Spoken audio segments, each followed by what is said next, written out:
call halal. All praises to Yahweh Bahashem Yahweh Shai. Double honors to the apostles and elders who rule well, decently, and in order.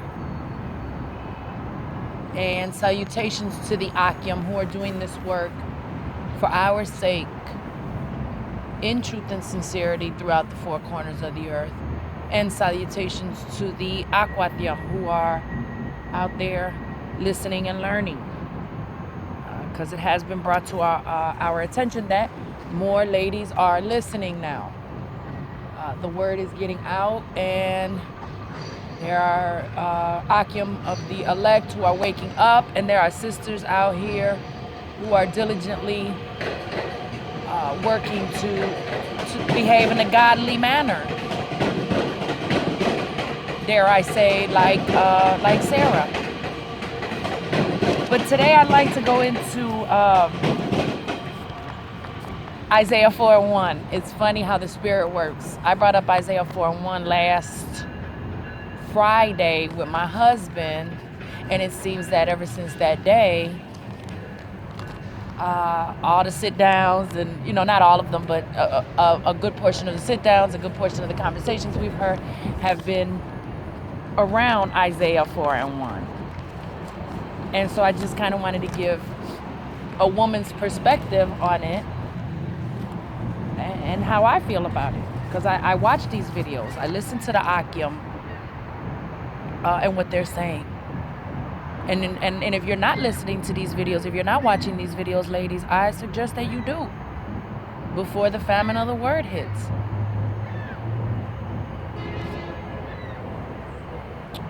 If you are watching the videos, I'm sure you've heard that Israelite men will have more than one wife. And it probably makes you cringe. To be honest, it probably makes you cringe. But it's true. It is true. It is in the Bible that Israelite men had more than one, some Israelite men had more than one wife. It even goes as far in the scriptures to tell you that if a man take another wife, it's cool as long as he don't take away from the initial wife. So now mind you, the only requirements a man has to you as his wife is to provide you with shelter, food and clothing, and conjugal duties or sexual pleasure. And your duties as a wife are to be virtuous, godly, submissive, subject to your man, and also provide conjugal duties or sexual pleasure.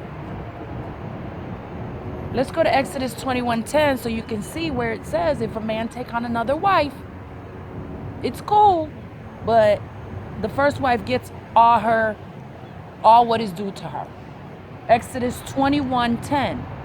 If he take him another wife, her food, her raiment, and her duty of marriage, he shall not diminish.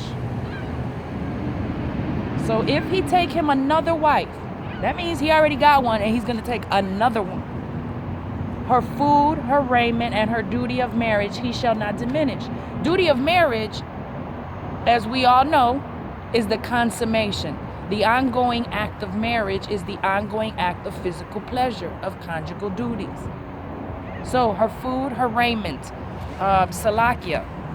This is not a word that I looked up, but I believe it's her belongings, her goods, what is already hers shall not be taken from her, shall not be diminished.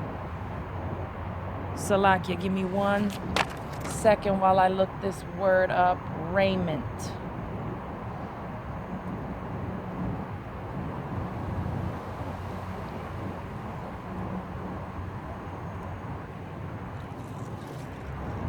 Ladies clothed in raiment bedecked with jewels. So clothing. So what he's required to provide to her. The clothing, the shelter, things like that. Her things shall not be diminished. Okay, so moving forward.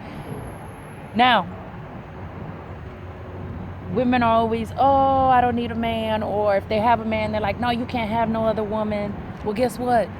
Guess what? It's in the scriptures that it's a good possibility that these men will take on other wives. That these holy men, these men chosen by Yahweh Shai, are going to choose to marry more than one woman. And there's going to come a time when you out of order ass women are going to realize one of two things. And if you're smart, you're going to realize both of them. Number one, you can't do everything on your own. That girl power shit is not going to help you in the end. And for every 100 things you can tell me you can do, or a man does, I can tell you 200, or should I say, I'm sorry, for every 100 things you can tell me you can do like a man, I can tell you 200 things that you can't do like a man. Okay? Number two, you need a man. You're going to need a man. And not just any man, but a righteous Israelite man. One of these holy men. So that you may have a better chance at your salvation. But even that is not a guarantee, because you still have to do your own work. Everyone is responsible for their own salvation.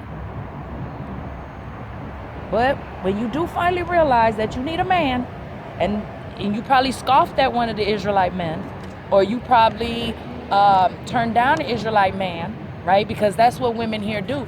Brother, I believe the brother's name is Kazak from Mississippi. He did a Yapa edification on this very subject that I saw this morning. And he's right. In this world, in Babylon, in America, women choose. Oh, no, I don't want him. He ain't got enough money. Or, oh, no, I don't want him. He ain't fine enough. Or, oh, no, he ain't powerful enough. But guess what? In the kingdom, the man is who chooses. So you should be preparing yourself so that you may be chosen. Or you full-fledged feminists who swear you never needed a man, right? You out here having babies at the sperm bank, right? Because you don't need a man. In the end, you're going to be hopelessly searching for that holy man. That holy man that you swore you didn't need. Okay? Or if you out here and you know that you're an Israelite woman and you still dealing with these 2/3, these wicked men, guess what? He gonna die. He gonna die. And eventually, you all are gonna find yourselves, you and 6 other women, are gonna find yourselves surrounding a holy man, right? And essentially begging him that you may be a part of his namesake. Isaiah 4:1. And in that day 7 women shall take hold of one man, saying, we will eat our own bread and wear our own apparel. Only let us be called by thy name to take away our reproach. Again, I could never do a better job than Brother Kazak did.